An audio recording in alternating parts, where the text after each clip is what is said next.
Hey everyone, this is me, the Undead Viking, and I want to talk to you about this game right here, this giant box.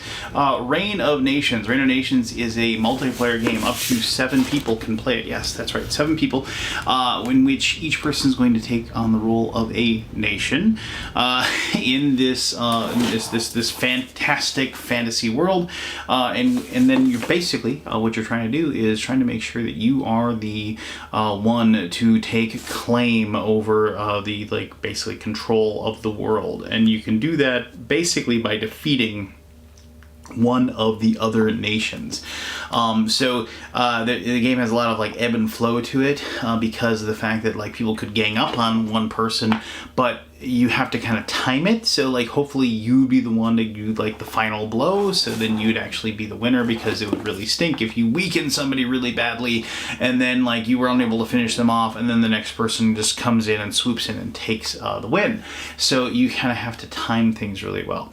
Above and beyond any of that, the game has some wonderful mechanisms. The game is very, very easy to teach, but relies a lot on buckets of dice being rolled. Yes, this is a buckets of dice Ameritrash wonderful thing, and it wears its colors on its sleeve proudly. If you're looking for non-competitive Euro garden game, this is not it. This is definitely a game that loves its chaos and loves its head-to-head action. So yeah, obviously the game was going to appeal to me. I'm blah blah blah. I've been talking too long. Let me show you how the game is played. Show you some of the show you the board, show you the figures. I mean, they've really gone above and beyond and made a fantastic looking game, and the game is also really, really fun to play. So put those things together, and I was going to love it, and I did love it. But let me show you how the game's played, and I'll come back here and I'll go on and on and on about why I did love playing Reign of Nations. Reign of Nations. I just want to talk to you a little bit of what you're looking at here before I dive in and just show you a brief overview of how the game is played. Now, each one of these sections, and you can kind of tell the nations are kind of separated out. You can kind of see here's one, there's that island in the middle, this one's broken in half, that kind of thing. There is one cool nation that actually has these outlying islands and stuff like that. So it's kind of they're kind of a fun little faction to play. But regardless, you can kind of see how the world is set up. The figures that you see out on the board are the warlords. Those are the 3 major, powerful, big generals that your armies will have. Your armies are going to be represented only with chits. Here, I'll just show you. I haven't placed any of these out just because it's part of the setup. But here's a chit that has, and as soon as that comes into focus, you'll be able to see it, has a 10 on it, meaning that is 10 units of armies. This is a battle of legions is how it's described. So a legion could just be a bunch of these little chits that represent your armies. Your legion could be with a warlord. The warlord could be by themselves, or if you were able to summon your Colossus, which is each faction, each nation has its own Colossus. And I should mention that the miniatures for this game are fantastic. I mean, these are just the 3D printed ones that I was sent, but I can only imagine once the game is published, they'll be even better as far as the texture and the way they look and what have you. If you're able to summon the Colossus, your gargantuan thing that fights for you, then these guardians that they are, those fight by themselves. They can't fight with anything else because they are so incredibly powerful. But I'll talk about that here very, very shortly as far as that's concerned. So the way the game is played is each person will pick a nation that they'll play. Each nation will have a card so, and the card will kind of tell you here, this is the Freya nation, and it said during your move phase your legions may move even if they've attacked this turn. So each one of those will have a certain way that they break the rules. And I'm sure you've played games like that before. If you have like a card that says something differently than the basic rules of the game, the card supersedes that. Then each nation will get like the cards that are for their champions that they have. The champions themselves will also have some information on them. So here's a champion. This is Vipress. It has a 10 health. Units, legions only have like 1 health each. So like if you have a unit of 10 and they take 3 damage, you'd have 7 left, right? But champions have a health bar, and then so you put wound tokens on them as their attack. But here's this Vipress Legion rolls 1 additional die on its attack rolls, not to exceed 5 dice. So once again, they have ways to beat those rules or change the rules slightly.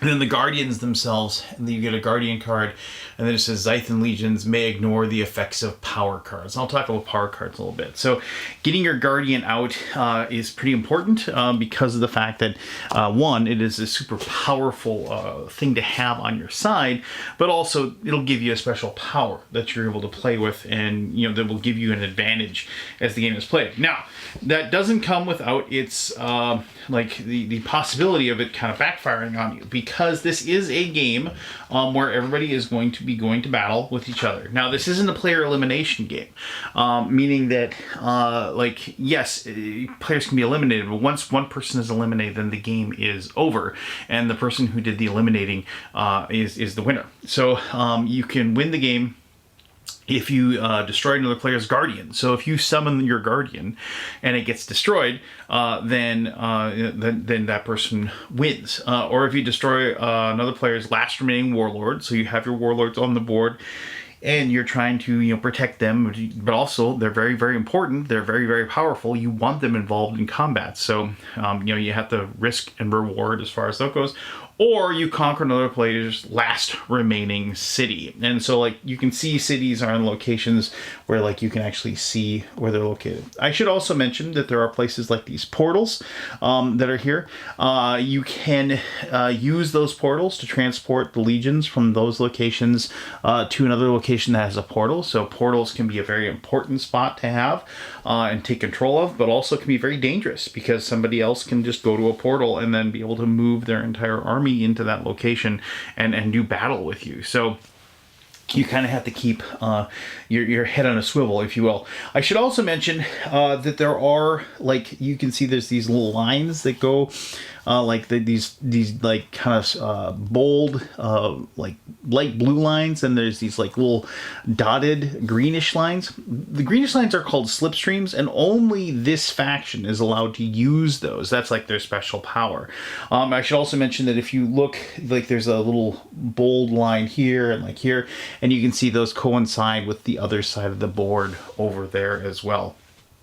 So, like, you can do a wraparound sort of thing. Now, if you played any of, like, these old school games, if you played Risk or, like, Access and Allies, something like that, that'll be old hat to you, and will be very intuitive, if you will. All right, so in effect, when you start the game, each one of your warlords will get a random artifact, and the artifact will be associated with them. So, like, and artifacts can be things like the Xavian's Tear. Once again, I hear the come in. Power cards cannot be used against this legion, so like protects you.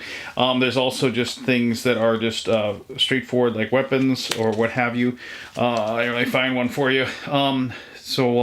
Here is like here's a basically a shield. It's like this warlord can take 20 additional wound tokens before they are destroyed. So it's like kind of an armor or the ability to protect themselves against being attacked.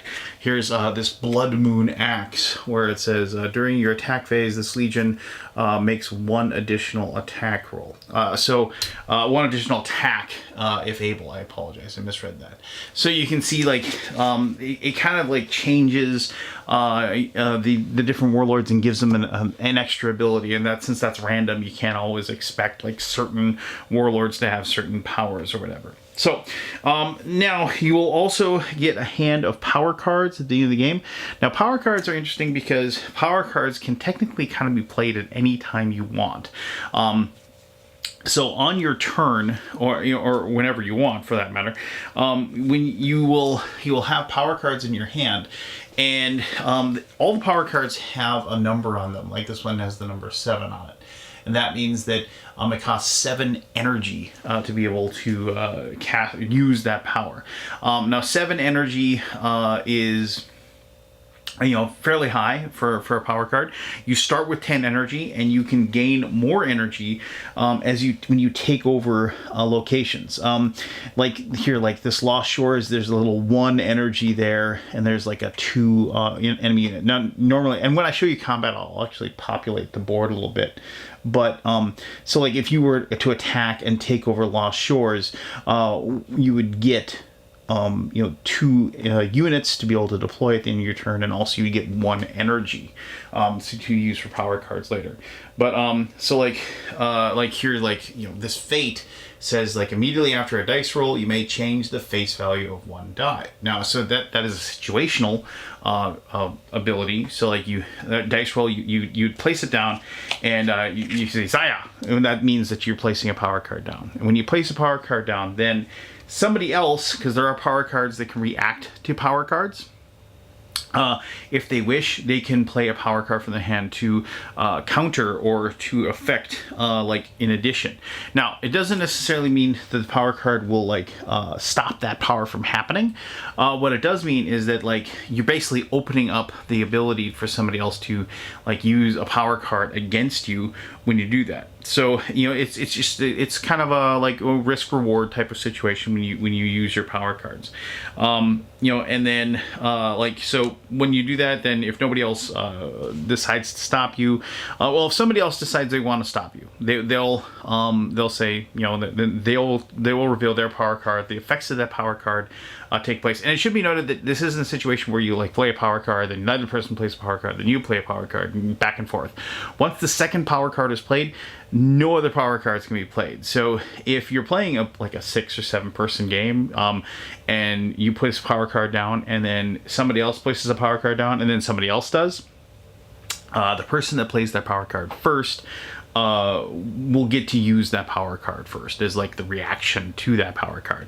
Now, all that being said, if it really comes down to it, and you can't figure out who wanted to do it first, you can just roll a die and figure it out that way. But anyway, so but both power cards, unless you nullify it somehow, both power cards will still come into effect. It just means that reaction power card will happen first before the other one. And one other thing quickly, with the different cards and stuff, there are action cards. You gain an action card whenever you successfully take over a location. Combat is to the death. It is. There's no retreating. There's no stopping the combat. So once you're in a combat, you are there,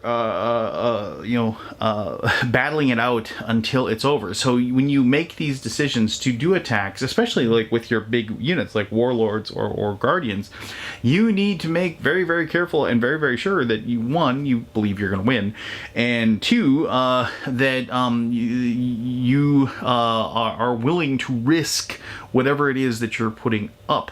At the end of each turn, you're going to get a bunch more units. Regardless to anything, you get a bunch more units. Basically, you have these mindless drones that are willing to fight for you.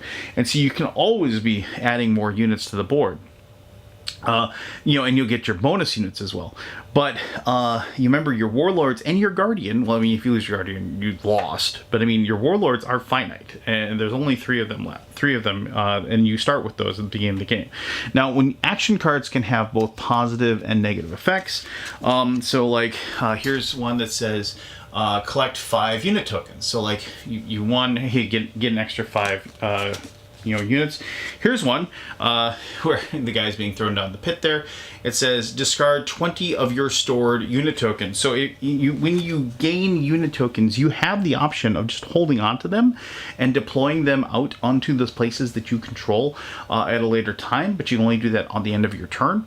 But if you had a bunch of them sitting around and you drew that card, you'd be like, oh no, I totally should have put my units out there, and now I've lost them all to nothing. So there's lots of that going on as far as that's concerned. So yeah, the action cards are important. You have to draw that after you've won a battle, and you have to go ahead and take that effect. You can't like, oh, I don't want to do it. You have to go ahead and handle that process, and there's no way you can choose not to do so.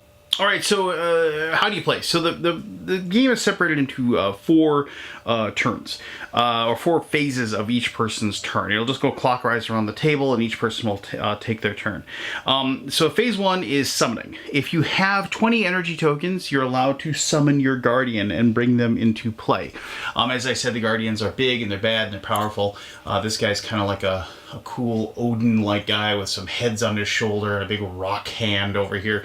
Kind of like, in a weird way, like that reminds me of Hellboy, with the big giant hand over there. But I should mention that the world building that they've done with this game is very, very impressive. I really like. I wish I knew more about this world that everybody's fighting over. So I mean, and I diving into the storyline of how they created this is something I'd love to dig into. But when you summon, you place your guardian on the board. As I said, the guardian is a very powerful thing to have. It gives you an extra power, and obviously it's a very powerful unit to have in battle. But you've got to make sure you don't lose it, and it doesn't get killed in the combat. So then you can do attacks, and I'll talk about attacking here in just briefly. But basically, when you declare an attack, you basically say, "This is my legion. It's going to move into this adjacent territory, and it's going to attack the people that are there." Pretty straightforward. Then you have moving, which allows you to move normally, unless you have something that breaks the rules. If you've already attacked, you can't move. But if you have a legion that hasn't moved, you're allowed to move them a space on the board to move to move your units around. And then lastly, you get to you get to reinforce, or you get to take the action that allows you to train your units. You collect 25 units. And get to add them, to basically, if you want to, you can put them on the board, or you can hold them back and wait until another turn to place them out on the board. As I said, you just can hold them in reserve. All right, so that's the basics. Now let's actually dive in and show you how an attack works. So I'm just gonna set something up, and this isn't necessarily how these things would normally work, but let's say we had this, and let's just give them. Let's give this champion here, this warlord here, 15 units, and let's just let's say that there was 10 units there that they were going to attack. On the attack turn, you would just and when you do your attacks, you can attack as many times as you want, and as long as you have viable attack options, you can do them. You don't have to by any means, and you can stop at any time. So you would just say, okay, I'm attacking, and these 10 units. Now, I should also mention that the entire board does get populated. Even if you aren't using every single spot, you will have a situation where you will have NPCs basically, and then those spots can be attacked by other players, and you and other players can attack those spots, and then other players will handle the defense of those locations. So combat is, you have to determine a certain as far as what you are attacking with. So in this case, I have 15 units. Now 15 units basically is between 11 and 20. That means I get 2 dice. But if I have a warlord and that many, I get 2 dice plus a warlord die. So what I would do is I would take this black die, which is the warlord die. I take my 2 red dice, which are my attack dice, and I'd roll those. And now the first thing is, and I got this, I think that was the one. Okay, so I got a 5. But then that 3 means that I automatically do 3 damage before this could even react. So like if this happened to be like just a 1, you know, like 1 unit, I win the combat immediately because of the fact that my Warlord did 3 points of damage and boom, 3 points of damage. But in this case, it takes the 10 down to a 7, so we'd remove that 10 and we put a 5. And then these 2 1s out there to represent other units. And then the defender with 7 actually gets to roll 1 die. And the interesting thing here is that I could, theoretically, if I get a 6, I'd win. I don't think I'm going to pull it off, but we'll see what happens. I got a 5. So we tied. So in this case, in a tie, we have to re-roll. And so we roll, and we got another 5. Let's see what happens here. A 6! So the defender would actually win. And so in this case, I would do damage and I get to do 1 die on wound rolls. So let's just go ahead and roll 1 die. I do 3, and so I'd remove this 5, and then I would put 2. And I'd probably curse my luck if I was the person attacking. But then we go again, and we'd see what happens. And first of all, we destroy 1 unit right away. And now we did a 7. There's no way for them to win. And so we're going to do 2 dice because of the fact I have this many units plus my plus the fact that I have the Warlord there. So they've got a total of 6. So if I can roll 6 more, only a 3. But you can see how combat's going to work. And then so then they're going to have another chance to do so, another chance. Now, if the opponent has a Warlord in that location, they also get to roll their Warlord die. And remember, Warlords have hit points, which you'll add wound tokens onto to see as you're doing damage to them. And that's how you destroy Warlords in those cases. The maximum number of dice that you can roll in a situation is going to be 5 dice. Guardians automatically get 5 dice, just no matter what, and they don't get any more. So once again, just come on, just go into focus so I can show this Rocky guy. So you do 5 dice with a Guardian in a location. Remember, Guardians can't have any legions with them, and they can't have any Warlords with them. They're all by themselves. If you have lots of units, like if you have 41 to 50 units, you get 5 dice, but you only get 1 die on your wound rolls. If you have 41 to 50 units and a Warlord, you get 5 dice plus a Warlord die, and then plus 2 dice on wound rolls. Now, there's a couple of things that are like, okay, that's cool and all, and that's pretty awesome, the fact that you get to roll a bunch of dice, but there can be a downfall to rolling dice. So there is a carnage possibility, and that means when you roll doubles. And so if you roll 2, and so like when the attacker goes, if they roll 2 red dice are rolled, and at least 2 red dice are rolled, and all the red dice have the same face value. And this is obviously, it's gonna be tougher to do that because with 5 dice, you're probably not gonna roll all those. But when you only have 2 or 3, it's very, very possible. So like that 2 dice one is like the really difficult thing, and it's kind of like, I was always hedging my bets and trying to make sure that I didn't have just 2 dice being rolled, because it's pretty, but the carnage results can be actually pretty awesome. So if you roll 2 1s, like, it's bad. The Legion suffers like 10 wounds automatically. If it's 2 2s, the Legion loses the round, and this is all 2s, like 2 2s, 3 2s, 4 2s, 5 2s, whatever. We had a game where somebody rolled 5 2s. It was ridiculous. It was hilarious, because when it's all 2s, the Legion loses the round regardless of what the other player rolls. And then if it's all 3s, the Legion wins the round regardless of what the other player rolls. If you 4s, you get to draw a power card. 5s, you can place up to 10 units onto any single province except for the province under attack. And then 6s, the opposing legion suffers 10 wounds. So the carnage are just kind of a nice chaotic thing that can happen. And the same thing happens when the defender rolls their green dice to defend themselves. If they roll doubles, they get to go ahead, or doubles or triples or quadruples or quintuples or whatever. They also get to check for those carnage results. And it's just kind of a way that, basically you might be going into a combat thinking, oh, I got this, no problem. It's like, oh my gosh, are you kidding me? You rolled that, and all of a sudden your chances of winning or what have you are drastically changed very, very quickly because of the results that you got. But Okay, so combat, as I said, is to the death. There's no retreating. There's no running away. So you got to make sure you got to do what you do. Units, these guys, these little nameless, faceless blobs that are these things, a dime a dozen. Throw them against each other constantly. Just wave after wave of my own men against the killbots, as Zach Brannigan would say, no problem. But if you are with your warlords, and especially your guardian, you need to be very, very sure. Now, this being said, the game, and I think my cat is thinking about jumping up here, and I'm going to tell her no. No. Okay.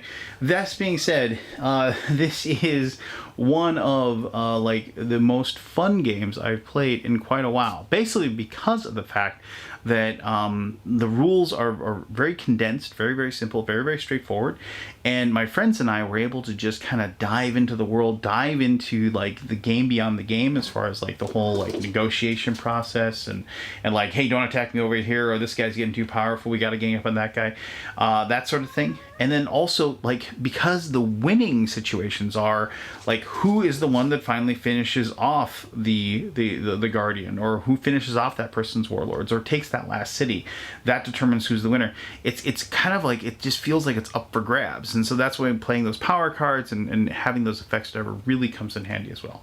But I'll talk about that and a whole lot more in my final thoughts, which I'll do right now. All right, so yeah, all the minis and everything in here, that's why the man upstairs didn't just drop this down to me after I would normally throw it up to him and then he'd drop it back down. So just, yeah. Anyway, I'm pretty sure that the designer, if he saw me like tossing this around, he'd be like, yeah. So, yeah, I'm not going to cause a heart attack on that end of things. Because I do, sadly, I had to return this because of the fact that, well, yeah, I mean, this is a pretty high-end prototype, and I'm pretty sure they need it for demos and things like that. So it's going back in the mail. But that's okay. I'm going to back this sucker, and I'm going to get a copy. So once it's published, I will have my own. Now, all that being said, why do I like it? Well, okay, so back in the day, I remember many, many games of, Risk was like the first one, right, with dice being rolled over and over again. And I think that, this obviously has its roots in that game. But for me, what this game felt more like to me was Axis and Allies, and I mentioned that a little bit. The whole process of each turn, there's an income, there's like different abilities, there's different units, that sort of thing. It just felt like that to me, right? And different things have different like hit points, and it was one of those things where I could just feel that nostalgia of that genre of game coming through, and a lot of times I hear people say things along the lines of like, oh well, this game's outdated, or this game is like, we played that, it definitely felt like a 1980s game, and I agree, there are some games that are like that. I mean, but I can still bust out Risk and have fun. I mean, which maybe you can't, but I mean, I definitely can, because I can see what it is. I still play Axis and Allies once or twice a year, just because it's a game that I know I'm going to enjoy playing with my friends, because of the fact that it's just a staple. It's one of those things that we really enjoy. Now, that being said, this is not. I don't use the words throwback. It has its roots, as I said before, in that genre of game. But in my opinion, because of the fact that it kind of spins itself on its ear, it has the income and the resource things going on. It also has the different card play and the management of your units and the locations and just the kind of give and take, and plus the kind of unspoken, unwritten rules of negotiation and timing and turn-based sequencing that are very prevalent in games that come out now. I can see that this is kind of an amalgamation, if you will, or a mishmash of those things that in the past that I really enjoyed, and plus also the things that I've grown to really, really, really enjoy as this hobby of ours has grown and become and evolved into a different animal than the board games that we grew up on. So all that being said, Reign of Nations is an absolute blast to play. The more the merrier. This is a game that is meant to be played with giant 2 liters of soda and and cheesy popcorn, bits be damned, and curses and dice being thrown left and right, and just amazement and wonderment being had by everyone at the table. So if you have any questions about Reign of Nations, please ask me. I'll be happy to answer those as best as I can. As always, thank you very much for taking the time to watch this video, and until next time, I am the Undead Viking telling you to have yourself one heck of an awesome day. Remember, give as much love out to that universe. I guarantee you the universe will give that love straight back to you. Until next time, I'm the Undead Viking. You're awesome.